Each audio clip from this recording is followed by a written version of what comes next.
Сиз эми баягы мыкты саясатчы катары, экономист катары бүгүнкү күндөгү биздин Кыргызстандагы эң глобалдуу, эң негизги көйгөй деп эмнени эсептейсиз өзүңүз?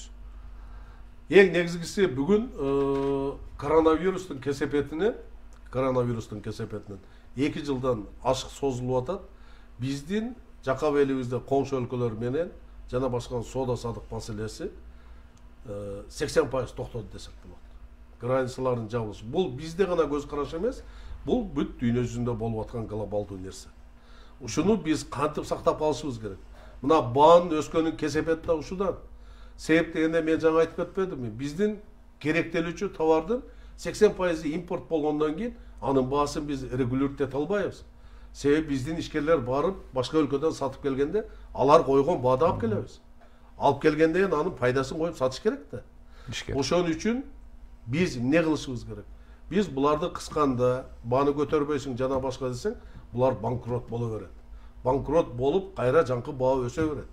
Ошон үчүн өкмөттүн түздөн түз кыла турган иши биздин элге керектүү суу май болобу, ошол эле кичинекей кийим кечектер болобу, эл пайдаланган жана башка бардыгы пландашып, азыртан баштап жазгы малга пландашып, ошонун кайсынысын биз өзүбүздө азыр чыгара алабыз.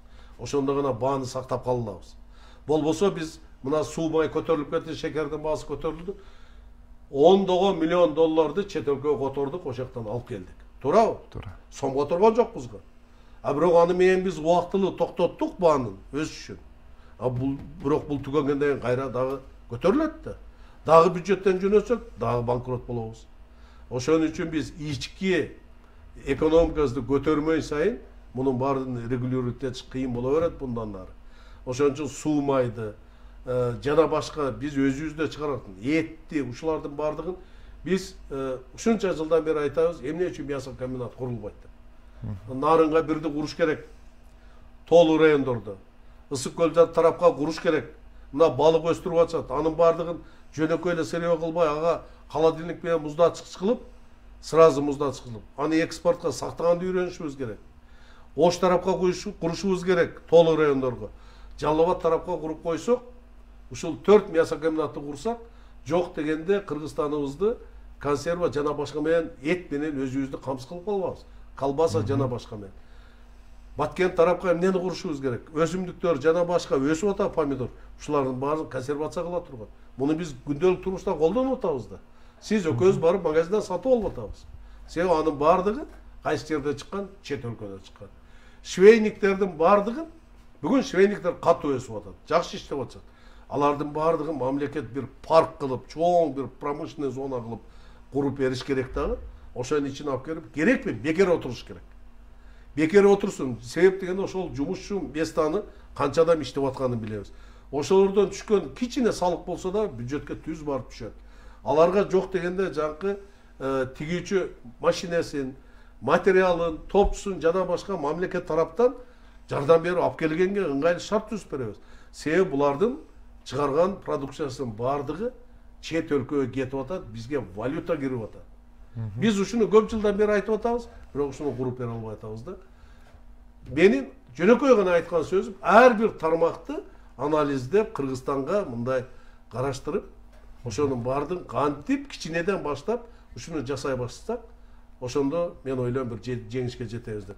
Экинчи, кумтор маселеси боюнча бардыгыбыз Кудайдан суранабыз, ушул чечилсин деп. Биз аны критиковать этпей, наоборот жардам беришибиз. Ар бир жаран бул Кыргызстандын байлыгы. Эгерде Кудайым буйруп кумторду толук кандуу чечип алсак, бизде кичине болсо да акча пайда болот, ушулардын бардын курганга. Акча пайда болуп калат. Туурабы? Туура. Жумушчулар пайда болуп калат. Биз ушуга аракетибизди кылышыбыз керек. Үчүнчү, мен буга чейин айтып келдим, азыр дагы айтам.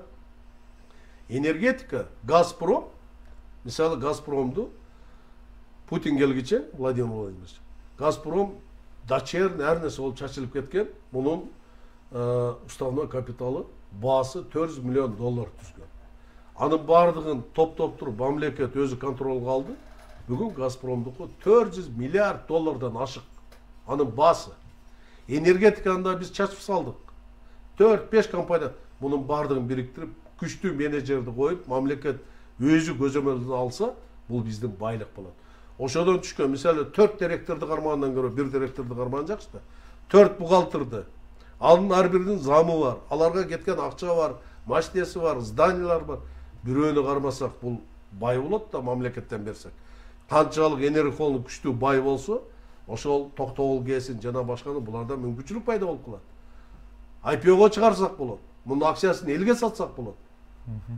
То есть механизмдер бар, биз ошону жасабай атабыз да. Ушуну жасашыбыз.